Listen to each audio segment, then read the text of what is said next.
Alors ce matin, bénissons le Seigneur et disons-lui merci pour sa grâce. On va lui dire merci pour la vie qu'il nous donne. On va lui dire merci pour l'opportunité qu'il nous donne de communiquer avec lui, communiquer avec le Saint-Esprit. Prions le Seigneur. Père éternel, ce matin, je te dis merci. Merci pour ta grâce, merci pour ta faveur. Merci, Père, pour le mouvement de ton esprit avec nous, sur nous, en nous. Je te dis merci, Saint-Esprit. Je te dis merci, Saint-Esprit. Seigneur, cette semaine s'annonce particulière, pas à cause de nous, mais à cause de toi. Je sais que tu as quelque chose de particulier à nous communiquer. C'est la raison pour laquelle tu nous invites dans le jeûne. À chaque fois que tu invites un homme à jeûner, tu l'invites à manger. Parce que le jeûne est une nourriture pour l'homme intérieur, Seigneur. Tu nous invites à table encore cette semaine. Et ce matin, le premier jour où nous passons à table, à prier, Saint-Esprit, c'est que nous puissions vraiment nous nourrir des choses que tu as prévues pour nous. Que nous soyons pleinement disposés à recevoir et à consommer tout le contenu spirituel que tu disposes pour nous par la puissance du Saint-Esprit. Mera la zatoka jata da la basuta. Ira la sapranda la zakaba soteklanda divashatila. Ira la kazabra lo zotoko jde panda la ro de close panda la la vasonte. Irili di kij di paki di divas katalara da kajata la basonta. Ere la sato close de mai kondo le vashande. Ere la cause que panda lire cause hadi la hasote. Ce matin, tu vas prier avec mon corps. Tu vas dire au Seigneur que cette semaine, il te fasse faire des expériences que tu n'avais jamais faites auparavant avec son esprit. Vous allez remarquer que dans la Bible, à chaque fois que le Seigneur Jésus se tenait devant quelqu'un, même quand c'était un malade qui avait une maladie évidente, il lui demandait toujours, que veux-tu que je fasse pour toi? Que veux-tu que je fasse pour toi? Le Seigneur pose cette question parce que il y a un principe dans le monde spirituel. Dieu ne peut faire avec puissance que ce que l'homme a exprimé avec soif. Je reprends. Dieu ne peut faire avec puissance que ce que l'homme a exprimé avec soif. Et c'est pourquoi chaque fois que le Seigneur Jésus voulait manifester sa puissance, il poussait d'abord la personne qui était en face de lui à exprimer avec soif son désir. C'est parce que Dieu veut faire sa volonté sur la terre avec puissance. Il nous a dit, quand vous priez, dites, Père, que ta volonté soit faite sur la terre comme au ciel. En d'autres termes, même si Dieu veut faire sa volonté sur la terre comme au ciel, tant que nous n'avons pas prié, tant que nous n'avons pas dit, Père, que ta volonté soit faite, il n'y aura aucune manifestation de sa puissance. Voici pourquoi ce matin, j'aimerais que tu penses un peu à ta soif, à ton désir. Qu'est-ce que tu veux expérimenter avec Dieu? On ne rentre pas dans un jeûne ou on ne rentre pas dans un moment de jeûne sans soif. Rentrer dans un moment de jeûne sans soif, c'est comme rentrer dans un restaurant sans argent et s'attendre à pouvoir consommer tout ce qu'on veut. La monnaie qu'on utilise pour acheter des expériences surnaturelles dans le royaume, c'est la soif. Je dis que la monnaie qu'on utilise pour acheter des expériences avec le Saint-Esprit, c'est la soif, c'est un désir exprimé clairement. Voici pourquoi ce matin, j'aimerais que tu penses à des expériences que tu veux avoir. Et que tu dis, Père, cette semaine, voici ce que mon âme veut vivre. Voici ce que mon esprit veut vivre. Pendant que je serai dans le jeûne, dispose mon esprit à vivre ces choses. Vas-y, prie avec moi. Eriloko zebrazata la dovesika. Ralo sebreko zepranda la zotikia. Aluz gipande leva soreleke jeklas de pando leva sati. Akos gepanta la reko jiti librele de kos gipanda la vasote. Ije prejiki zeke brazata kazapanta dia. E rolo zebra situ glas de panda lero de ko jebrala da kazotepia. Père, cette semaine, je prie pour quelqu'un qui a soif. Tu as dit si quelqu'un a soif, qu'il vienne et qu'il boive. Seigneur, dans le monde physique, on boit avec la bouche. Dans le royaume des cieux, on boit avec la soif. De même que celui qui n'a pas de bouche ne peut pas boire. Celui qui n'a pas de soif ne peut pas recevoir ta puissance.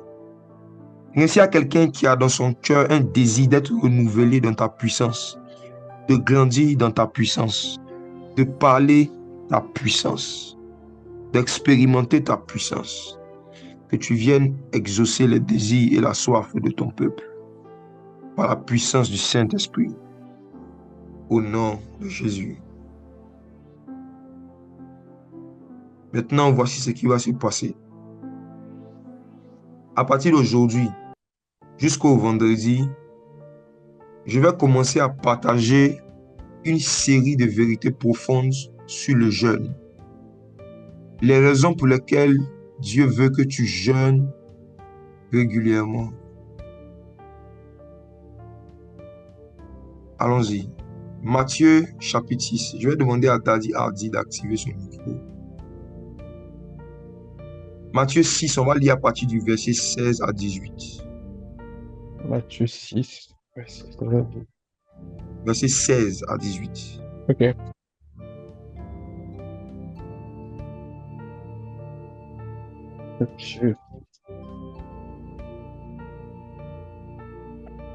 Matthieu 6, hein, c'est ça? Matthieu chapitre 6, verset 16 à 18. Ok, c'est bon. Je lis la parole. Lorsque Jésus jeûne, ne prenez pas un être triste, comme les hypocrites qui se rendent le visage tout défait, pour montrer aux hommes qu'ils jeûnent. Je vous le dis en vérité, ils reçoivent leur récompense. Mais quand tu jeûnes, parfume ta tête et lave ton visage, afin de ne pas montrer aux hommes que tu jeûnes, mais à ton Père qui est dans le lieu secret, et ton Père qui voit dans le lieu secret, il te le rendra. Amen. Bon, amen. Écoutez ceci, mes frères et sœurs. L'une des recommandations les plus puissantes que le Seigneur Jésus nous a données sur le jeûne, il dit que lorsqu'on jeûne, ça doit être le jour où on se parfume le plus. Ça doit être le jour où physiquement, on se rend le plus présentable possible. Si je dois traduire cette recommandation dans un langage moderne, dans un langage qui nous concerne aujourd'hui, je vous dis que lorsque vous êtes dans cette semaine de jeûne, je parle prioritairement à ceux qui vont jeûner, prioritairement même à ceux qui sont de la maison de sagesse et d'adoration. On a dit qu'on se donne 5 jours de jeûne cette semaine où on ne va manger que le soir, qu'en fin de journée. Pendant ces 5 jours, vous devez vous parfumer, vous saper comme jamais. Saper comme jamais. Oui. Le Seigneur dit que lorsque tu jeûnes, tu dois faire tout pour ne pas montrer aux hommes que tu jeûnes. Tu dois faire tout pour ne pas montrer aux hommes que tu es dans une période où tu es en train d'affliger ton âme. Et l'une des façons de leur cacher que tu es en train d'affliger ton âme, c'est de pouvoir embellir ton corps. Et quelque chose de particulier dans cette phrase, le Seigneur dit, il faut faire toutes ces choses afin de montrer, pas aux hommes, mais à ton Père, dans le lieu secret que tu jeûnes. Donc, il nous dit au verset 18 de Matthieu 6 qu'il y a une façon de montrer au Père qu'on jeûne. Et cette façon de montrer au Père qu'on jeûne, c'est en rendant notre aspect physique le plus agréable et le plus présentable possible.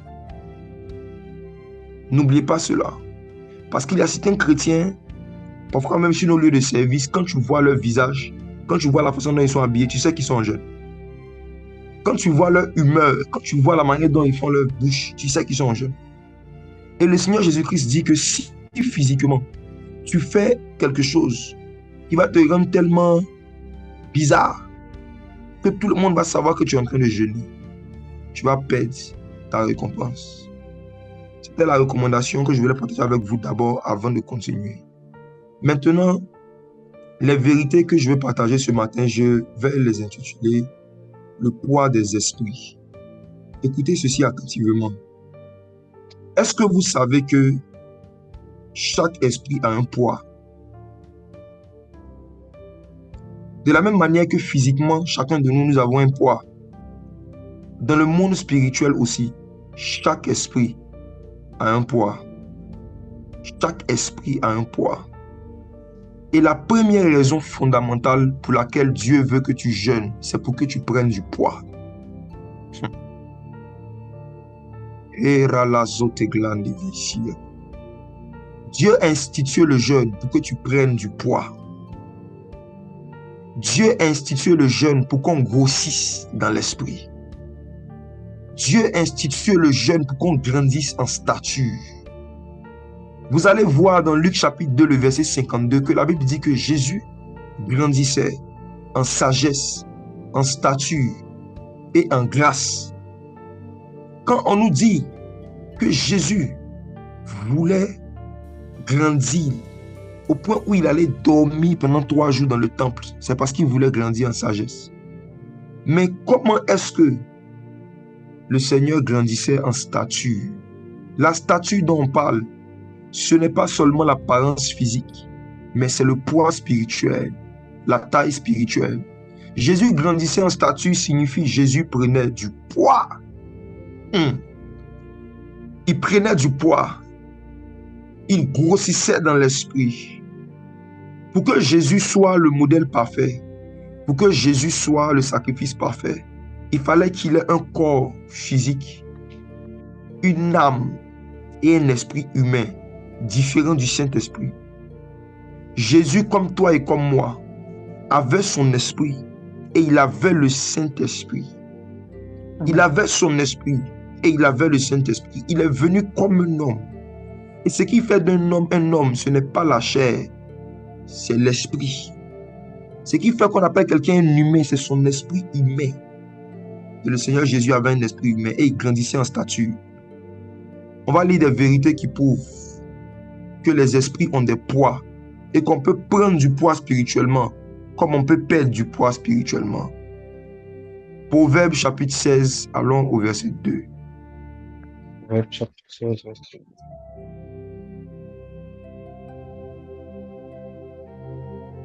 J'espère que quelqu'un est prêt à grossir cette semaine. Vous allez comprendre pourquoi en général, quand on s'engage dans de longs jeûnes, on peut maigrir. Et la raison pour laquelle on maigrit, c'est parce qu'on a grossi. Allons-y. Toutes les voies de l'homme sont pures à ses yeux, mais celui qui pèse les esprits, c'est l'Éternel. Celui qui pèse les esprits, c'est l'Éternel. Celui qui pèse les esprits ont des poids. Celui qui pèse les esprits, c'est l'Éternel. Dieu pèse les esprits. Pourquoi Dieu pèse les esprits? Parce que vous savez, chaque expérience surnaturelle, chaque révélation de la parole de Dieu a un poids. Et avant de donner une expérience surnaturelle à quelqu'un, Dieu pèse son esprit pour voir est-ce qu'il est assez lourd pour pouvoir porter et supporter ce qu'il est en train de demander. Chaque manteau a un poids. Frères et sœurs, il y a des personnes parmi vous, vous souhaitez vivre certaines expériences surnaturelles. Vous souhaitez transporter certaines onctions. Mais spirituellement parlant, quand Dieu pèse votre esprit, vous ne faites que 10 kilos. Mais vous voulez un manteau de 50 kilos. Ce n'est pas possible. Parce qu'il vous aime, il ne va pas vous exaucer. Dieu aime tellement certains chrétiens qu'il ne les oint jamais. Parce que le poids de la gloire, le poids de l'onction, s'il le dépose sur eux, ils vont mourir. Ça va les tuer. Donc regarde, lorsque tu aspires à transporter des mesures de puissance, lorsque tu aspires à transporter des mesures de révélation de plus en plus grandes, tu dois d'abord chercher toi-même à prendre du poids dans l'esprit. Et ça passe par le jeûne. Plus tu jeûnes, plus tu augmentes ta faculté de réception de l'onction. Plus tu jeûnes, plus tu augmentes ton poids dans le monde spirituel. Et parce que tu prends du poids dans le monde spirituel, tu te qualifies pour recevoir des manteaux qui ont un certain kilo. Chaque manteau a un poids. La preuve, souvenez-vous que Noé, lorsque Noé s'était enivré après le déluge, ce qui s'est passé, c'est que 2 de ses fils avaient décidé de le couvrir. Ils ont pris son manteau, mais ils ont dû porter son manteau à 2. Ma Bible me dit que les 2 fils de Noé ont soulevé le manteau de leur père. Ils ont marché à reculons et ils sont allés le couvrir. Pourquoi est-ce qu'il a fallu 2 personnes pour soulever un manteau, pour couvrir un homme ivre, pour couvrir un homme nu? La raison est simple. Noé avait plus de 400 ans. Noé avait jeûné régulièrement pendant plus de 400 ans. Donc chaque manteau de Noé pesait 1 tonne. God. Noé avait tellement pris du poids dans le monde des esprits qu'une seule personne ne pouvait pas transporter son manteau. Il fallait 2 personnes pour soulever le manteau d'un seul père. Hey! Chaque manteau a un poids dans le monde spirituel. Veux-tu transporter des choses lourdes? Veux-tu que Dieu te confie des charges de la puissance? Tu sais quoi faire? Tu dois jeûner régulièrement. Voici pourquoi tu vas prier avec moi. Tu vas dire, Père, dorénavant, fais de moi un homme de jeûne. Fais de moi une femme de jeûne. Je veux jeûner plus régulièrement. Je veux jeûner plus instamment afin de transporter des manteaux de plus en plus lourds. Oui, avec moi. Iradala brazata kazapando livasia. Iklos de pakajata da libranda la zote kajaprando ligia. Irazata la rokazatu di la branda la zotikalia.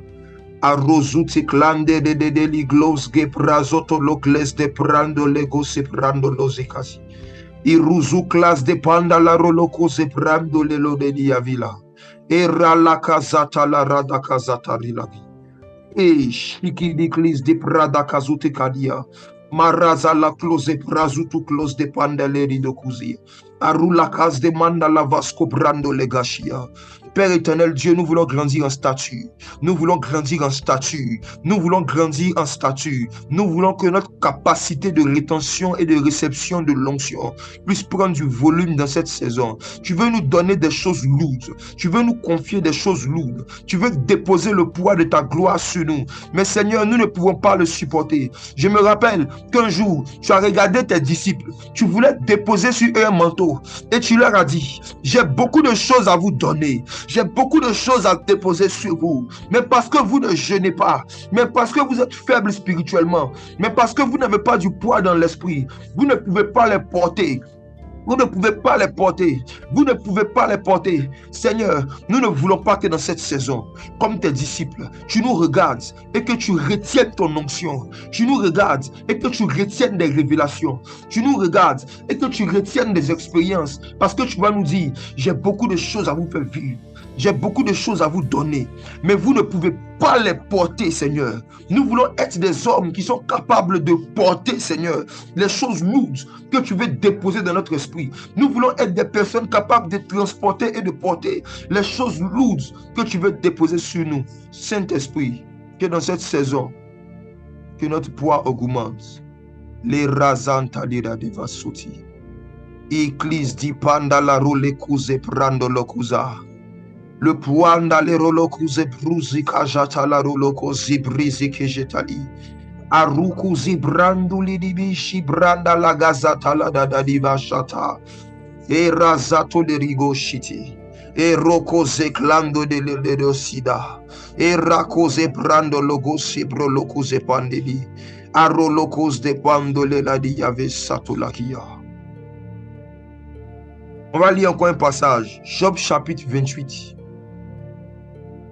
Toujours sur le poids des esprits. Job 28, verset 20 à 25.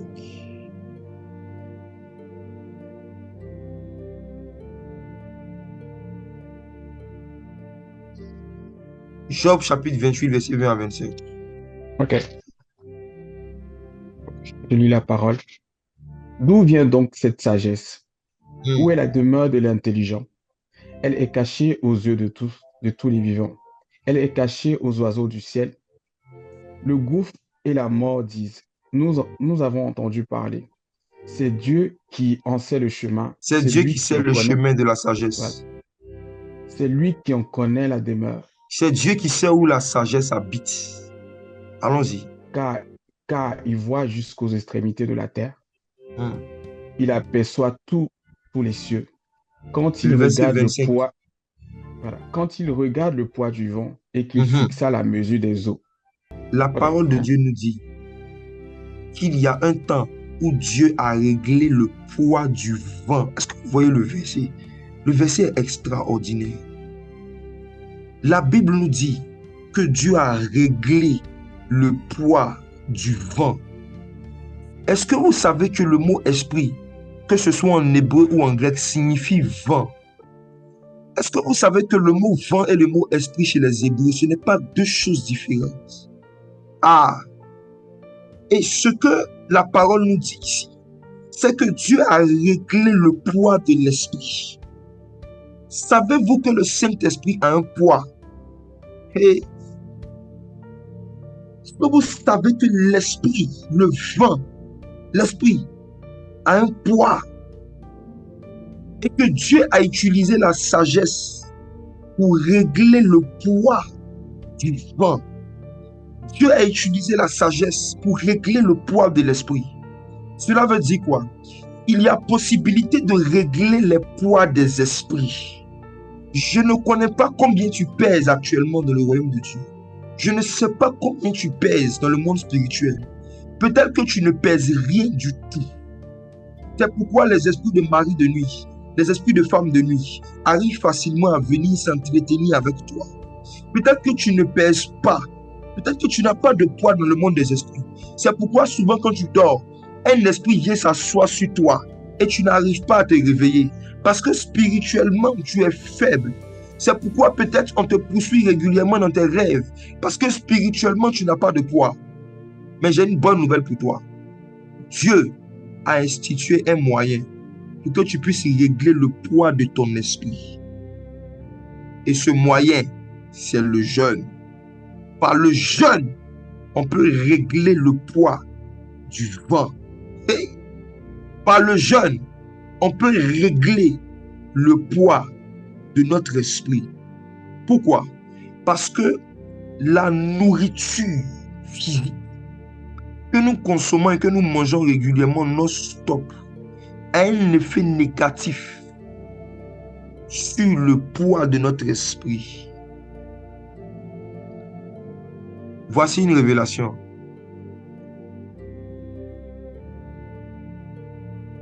C'est lourd ce qui arrive. Marala Satoki Yalis. Izobrazata dalado de Veshatila. La Bible me dit que Dieu a travaillé pendant 6 jours. Il a créé le monde. Il a travaillé 6 jours. Et le 7e jour, il s'est reposé. Quand la Bible nous dit que Dieu s'est reposé, cela ne signifie pas que Dieu était fatigué. Parce que Dieu ne se fatigue jamais, mais il s'est reposé. Je dis que Dieu ne se fatigue jamais, mais il s'est reposé. Se reposer, ce n'est pas dormir. Parce que Dieu ne sommeille ni ne dort. Dieu n'a pas dormi, mais il s'est reposé. Et Dieu crée Adam, il plante un jardin en Éden et il dépose Adam. Et afin de pouvoir donner du repos à l'estomac d'Adam et de régler le poids de son esprit, pour que Adam soit continuellement rempli du Saint-Esprit, Dieu lui donne comme nourriture les fruits essentiellement. Adam, le premier Adam, ne mangeait pas la nourriture solide lorsqu'il était dans la gloire. Le premier Adam vivait dans le jeûne à fruits. Adam n'avait pas de jours de jeûne. Adam avait une vie de jeûne. Adam n'avait pas un jour où il mangeait de la nourriture et un autre jour où il ne mangeait que des fruits. Mais Adam vivait continuellement dans les fruits. Adam, en son temps, ne mangeait pas encore de la viande. Il ne mangeait que des légumes et que des fruits.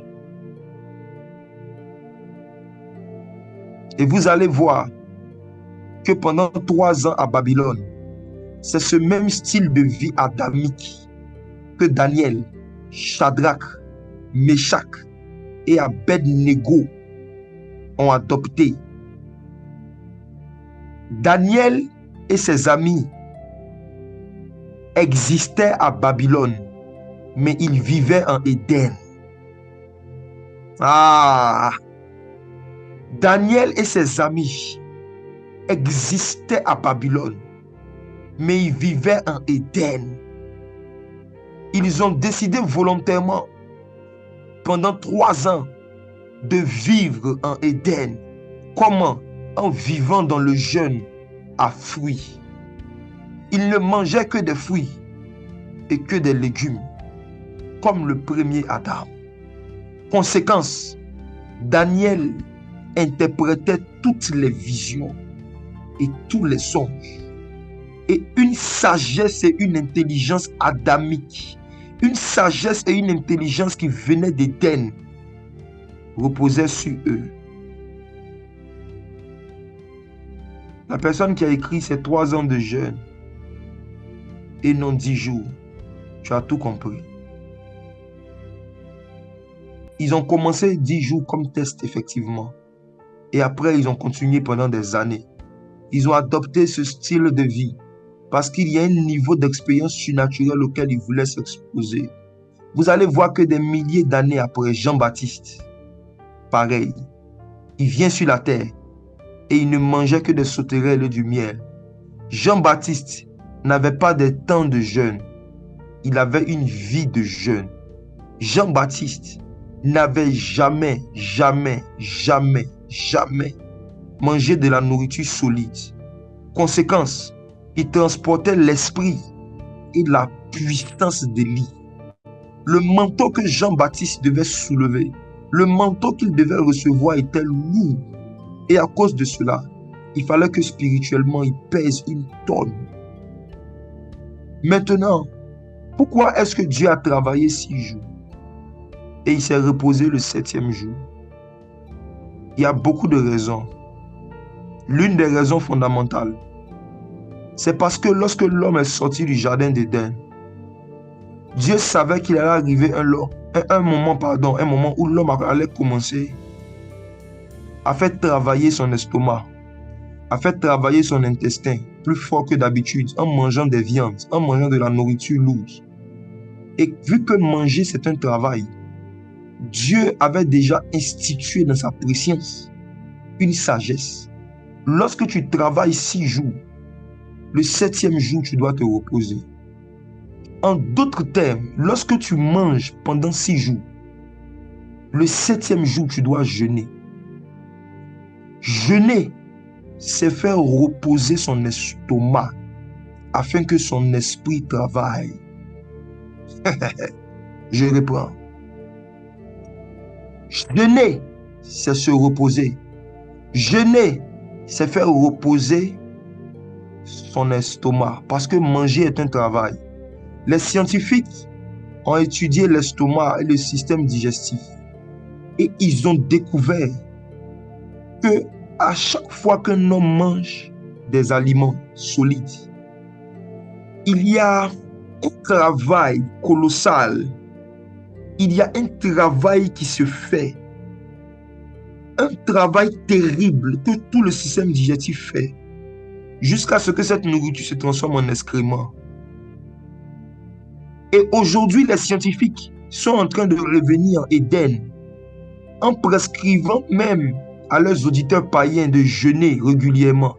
Ils ont placé depuis un moment ce qu'on appelle le jeûne intermittent. Et ils ont compris qu'au-delà d'une pratique spirituelle, le jeûne même est une pratique scientifique qui permet au corps humain de se reposer, qui permet à l'estomac de se reposer, qui permet au système digestif de se reposer. Et c'est seulement il y a quelques mois, il y a quelques années, que les scientifiques sont en train de découvrir cette vérité. Or, dans les Écritures, notre Père nous avait déjà montré cette sagesse antique. Ce qui me concerne, ça fait des années, plusieurs années, que je pratique cette sagesse. Et si tu veux grandir dans la vie de jeune, surtout vous les nouveaux convertis, voici une technique que je vous donne. Choisissez un jour dans la semaine. Choisissez un jour où vous allez jeûner, au moins une fois par semaine, où vous n'allez pas manger petit déjeuner, vous allez manger une fois dans le jour, afin que vous rentrez dans le sabbat, afin que votre esprit travaille, votre estomac se repose. Tu vas prier avec moi. Tu vas dire, Saint-Esprit, je veux rentrer dans le sabbat. Tu vas dire, Père, cette semaine, je veux rentrer dans le sabbat. Je ne veux pas juste avoir une semaine de jeûne, mais je veux avoir une vie de jeûne. Quand quelque chose fait partie de ta vie, tu fais la chose régulièrement. Quand quelque chose fait partie de ta vie, tu t'organises pour la faire au moins une fois par semaine.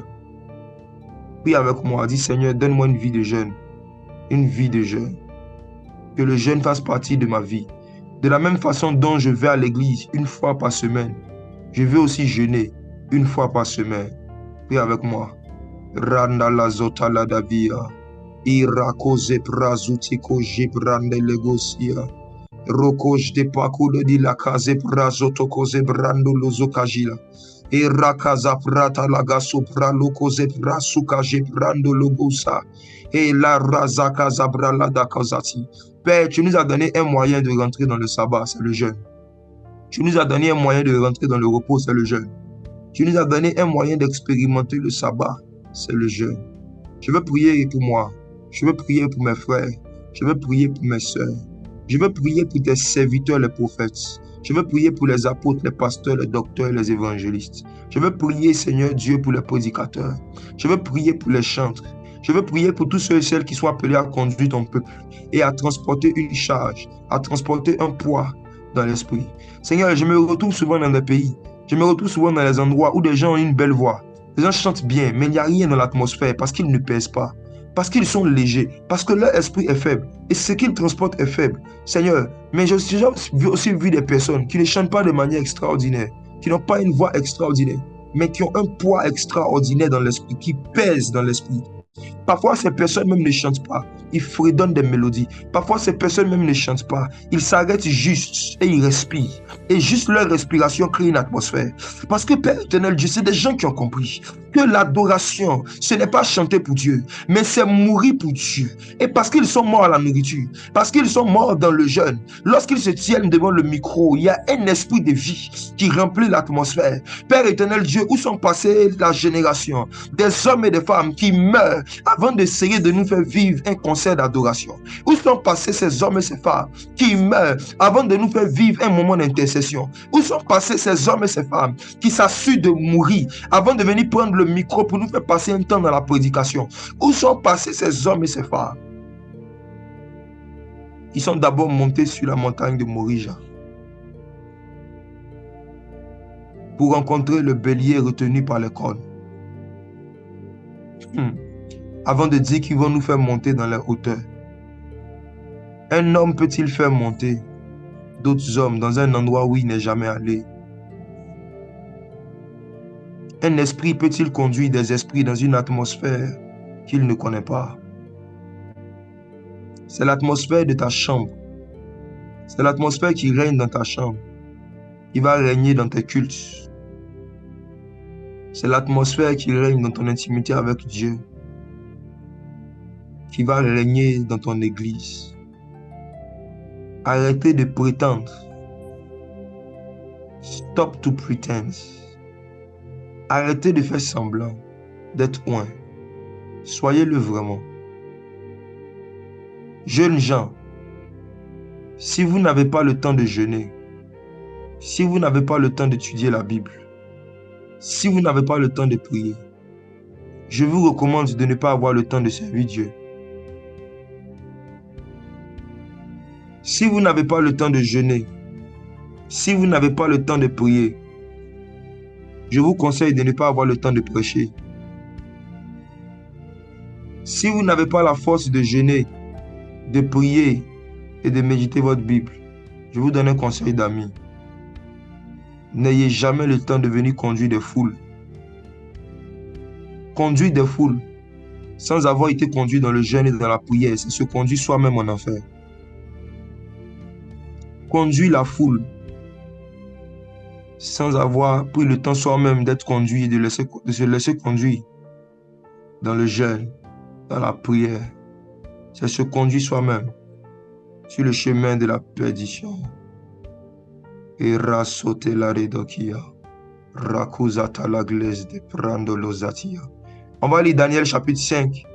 Je vais vous montrer le danger d'avoir de grandes responsabilités ou de prendre de grandes responsabilités alors qu'on n'est pas prêt à prendre du poids, alors qu'on n'est pas prêt à pratiquer le jeûne. Est-ce que vous pouvez prendre vos Bibles avec moi?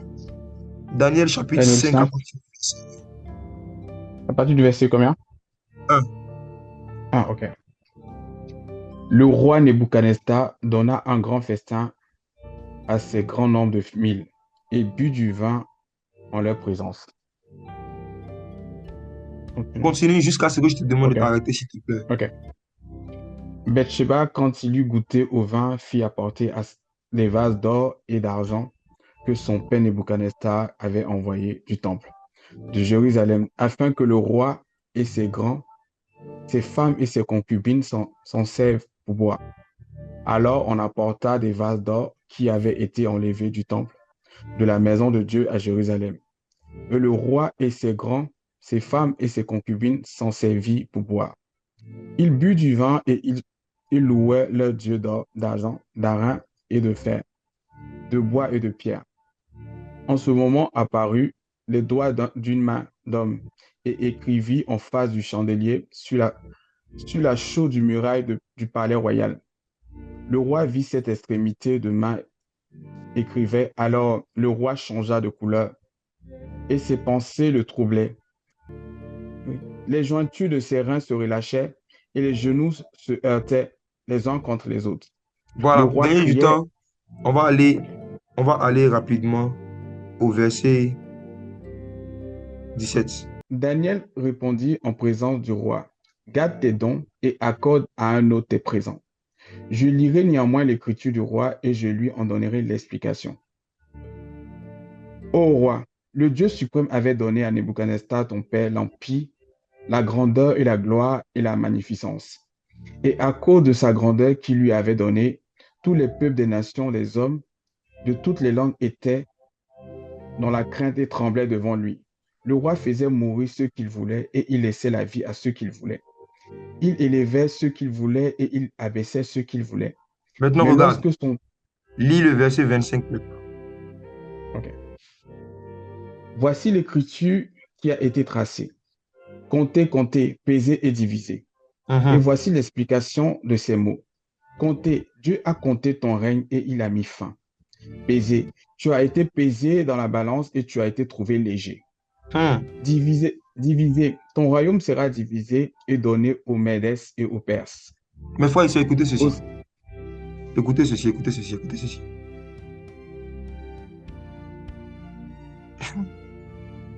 cette histoire confirme ce que j'essayais de vous expliquer au début sur le poids des esprits et sur le fait que Dieu pèse les esprits.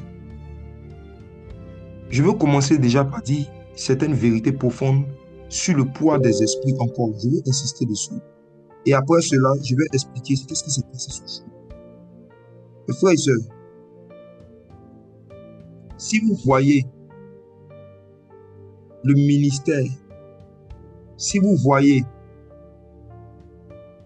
l'entreprise, si vous voyez l'église d'un homme se diviser et se détruire, cela veut dire que spirituellement, il est devenu léger.